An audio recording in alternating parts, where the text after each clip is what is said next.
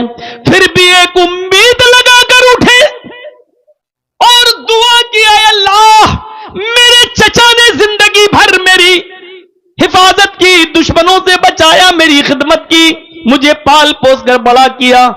اے اللہ اس احسان کے بدلے میں تو میرے چچا کو بخش دے، اے اللہ میرے چچا کی مغفرت فرما دے. زبان سے یہ جملہ نکلا، آسمان سے جبرائیل آ گئے یہ آیت لے کر.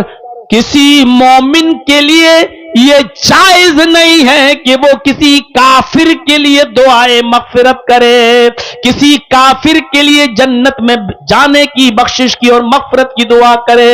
آئے محمد 70 مرتبہ بھی اگر تو اپنے چچا کے لیے دعا کرے گا تو میں قبول نہیں کروں گا، کیونکہ تیرا چچا حالت کفر میں مرا ہے، وہ بغیر کلمہ پڑھے مرا ہے. تیرا چچا جہنمی ہے، وہ جہنم میں جائے گا. یہاں ہم تیری بھی دعا قبول نہیں کریں گے اور تیرے چچا کو نہیں بخشیں گے. تیرا چچا ابو طالب جہنمی ہے، جہنم میں رہے گا. نبی اکرم کے آنکھوں میں آنسو. ہاں پھر اللہ نے اتنا ضرور یقین دلایا، اے محمد ابن عبداللہ، اے میرے محبوب، اے میرے حبیب، تیرا چچا جائے گا تو جہنم میں، لیکن تیری دعا کے نتیجے میں، تیرے دعا کے ثمرات میں ہم اتنا ضرور کریں گے تیرے چچا کے ساتھ کہ ہم ان کو جہنم میں سب سے ہلکا عذاب دیں گے، کیونکہ اس نے زندگی بھر تیری سیوا کی، زندگی بھر تمہاری خدمت کی، زندگی بھر تمہارا ساتھ دیا. اس کا انعام اتنا ضرور کر دے دیں گے کہ ہم جہنم میں سب سے ہلکا عذاب دیں گے. اب جہنم کا سب سے ہلکا عذاب بھی تو بڑا خطرناک ہے. ان احون اہل النار عذابا یوم القیامہ لرجل یوضع فی اخمص قدمیہ جمرتان.